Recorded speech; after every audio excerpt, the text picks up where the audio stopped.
Welcome to another episode of Is This for Kids? I'm Jonathan Bearded Blevins, father of 4, and I think that most of the internet is awful. The whole internet. And movies and all of it. Everything. I am Katie, MrsRuvi, and I am a mother of 5, and I think that you can redeem lots of stuff out there, but it's getting so much harder. See? For parents, it's getting so much harder. And that's, what we talk about on this podcast is things that come up in content that you might want to shield your kid from, some conversations you can shepherd them through, and how you can use media to share with your kid. But this episode, we're going to be focusing a lot on what's really changed since we were kids in the 90s to now with the kids as media. I see no changes. Can a brother get a little piece? Sorry. Oh my gosh. So like right now, and it's, January or February, this kind of time period, new content for kids isn't really coming out in theaters. So if you've noticed that, like, we've been doing a lot of, list episodes and things like that, it's because there's not a lot coming out right now. We've really covered every kids movie that is out at this time of year. Kids movies tend to release, even in the 90s and now, at school break times. So Christmas break, Thanksgiving break, summer. And in summer, you're going to see a lot. You'll maybe see a few around spring break. Like, I think that's when we're going to see the new Minecraft movie and things like that. During like the winter months, it's a lot of spending time on Netflix and looking at things that you watched in the 90s thinking, hey, this is going to be great for my kid. So while we're all in this new content drought, we might be looking for those things. It might be a good idea to just reassess what's really changed since we were kids. All right, so I've got for you 5 big shifts since the 90s. Are you ready? I'm ready. Okay. You're also going to get flamed in the comments for this, and I can't wait. Probably. That's fine. It's great stuff. It's great stuff. Flame away. All right, number 5, and probably the most obvious. We're starting with number 5? From in my opinion, I don't know. They're not really all that in any sort of like severity order. Then why They're start just with things 5? that exist. Oh, because I numbered them. Okay, starting with 5. Number 5. Counting down. They are assuming that an audience nowadays has a shorter attention span. So kids' movies these days have a lot faster pace, brighter colors, more musical interludes, a lot less original songs, and a lot more references to like pop culture music, things like that. So examples that you'll see is like the Mario Brothers movie. They go from like one peril to the next very quickly. There's a lot of montage scenes, and it's very bright and very colorful, as opposed to like when we were kids, it was a lot more story development. Things like try to watch The Never-Ending Story with your kid now. Still horrified of that movie. I love The Never-Ending Story. I love it. I'm horrified still. But the colors are a lot more muted. It's not jumping quickly from one thing to the next, and it's very storytelling based as opposed to action based. So that's kind of a change. And I think you can see that in most things in our culture. TikToks are X number of minutes long.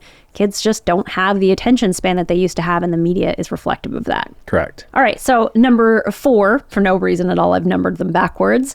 There's a greater emphasis on environmental and social issues. So there's a lot more diversity in casts. You're going to see a lot more representation from different socioeconomic backgrounds, racial backgrounds, religious backgrounds, disability backgrounds, things like that. You're going to see a whole lot more representation across media because that's become important. People, have decided it's very, very important to see people represented in media and represented positively. So you're going to see a lot more of that. Yeah. So like if you look at Into the Spider-Verse, for example, typically you see Peter Parker as being, a white guy from Queens or from Brooklyn. But in Into the Spider-Verse, he is Miles Morales and he's Puerto Rican. So you're going to see a whole lot more of that. Whereas like in The Sandlot, most of those kids were white. In Toy Story, most of those people were white. But then also you'll see more issues of like political issues are coming up a little bit more often. Like Zootopia. Like Zootopia is definitely talking about diversity and wealth disparity and things like that. When we were kids, the only one that I could think of that was like political or social or anything like that was Fern Gully. Like it was definitely a don't cut down the rainforest movie, but it didn't do well. It wasn't particularly popular, whereas WALL-E and things like that are very popular, right? So, those are things that kids didn't really care about when we were kids, but they're coming up more and more in kids' media. The thing that I have at number 3 that I think is really interesting, and I'm not sure how I feel about it, is the integration of technology. So like old school Jumanji, when you were a kid, what were they playing? A board game, and it was such a good movie. A board game, right? And these things came to life, and like it was more imaginative. Like in Jumanji, it's all imaginative. It's all based on the board game. But in the modern version, it's a video game. Or you've got things like Turning Red that's focusing heavily on social media. These are things that are active in kids' lives that didn't exist when we were kids. But I don't know that it's the kind of thing we always want to show our kids being involved in, because I'm not sure it's a positive impact. Thoughts? Yeah, I mean, you name it. I mean, it's where the world is right now, and so you're going to see a lot of it. But it's interesting for parents who are not letting their kids be on social media until 13, 14, whatever. Like, they don't understand it. Right. So you look at the movie we watched on Netflix with the little donkey, where she becomes a superstar. I forget what the movie's called. Thelma the Unicorn. Thelma the Unicorn. Thank you. Check that episode out. Yeah, it's a great episode that we did. There is a ton of moments in there where they show her posting something and it going viral, or you see the comments, or you see the negativity and all. But it's mostly like, if you don't know what social media is, what's going on in this. Yeah. And I think it's really odd because, we try to talk about like representation matters and things like that when it comes to the diversity thing, and that it is important that it be positively represented. It doesn't really follow when it comes to the technology thing. They're usually showing you something negative that comes from social media. And yet, if you don't understand it, you don't feel like you can be involved. It's sort of like they're giving you FOMO for a thing that they want you to dislike. Yeah. It's a very weird situation that I don't love. 100%. But a thing that parents should keep in mind when they're looking at new technology or new media for kids. Now, this I think is interesting. Filmmakers and TV show makers lately have gone for more emotionally complex characters, but less situations of physical peril. So like you'll get your Inside Out and Inside Out 2, where we're looking at the complex emotions of the character, right? Whereas when we were kids, we were going to find Michael Jordan's talent that got stolen by aliens, Yes.